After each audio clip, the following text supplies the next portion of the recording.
out. Hey there! I just want to say thank you for coming out today. I mean, we have a lot of brave officers on our force, myself included, but we're always really thankful when the community can come together and get justice done. Attention officers, there's a storm rolling in from the south. I'll keep you informed about its position. Thank you. Over. Now, why don't we head this way, yeah? Now, let me tell you, if we do run into Evelyn, I will not hesitate to take her down. I mean, that woman is nuts. I just feel bad for those kids.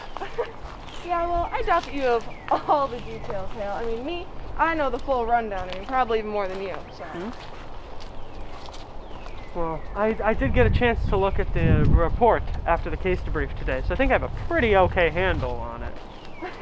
Yeah, but I've lived it. I mean, the stunts that this woman has pulled.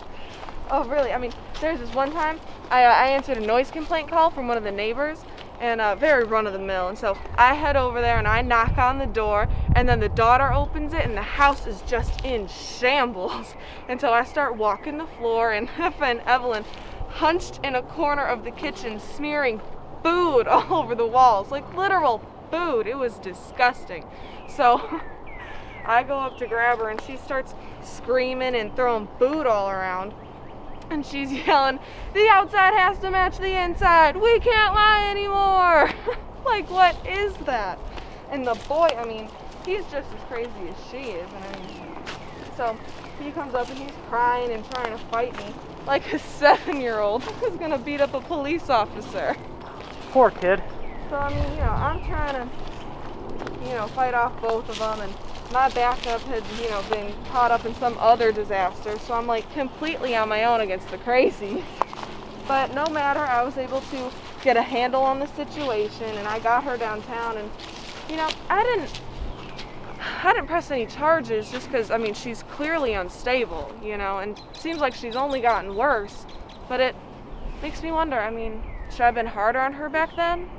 I don't know. I mean, maybe I could have prevented this whole thing. Well, I wouldn't be too hard on yourself, Officer Barkley.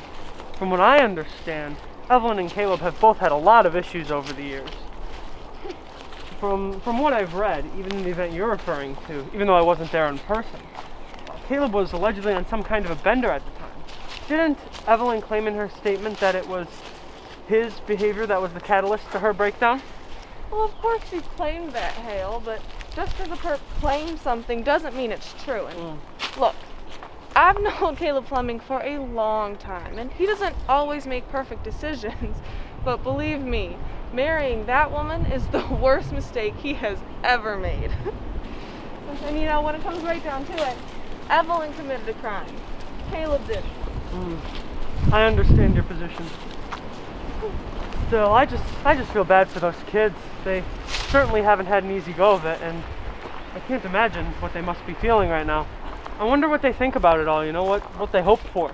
They hope to go home to their father, Hale. That's them. That's Evelyn. And there are the kids. Okay, we've only got one shot at this. How about you go... Stop, police! Follow me.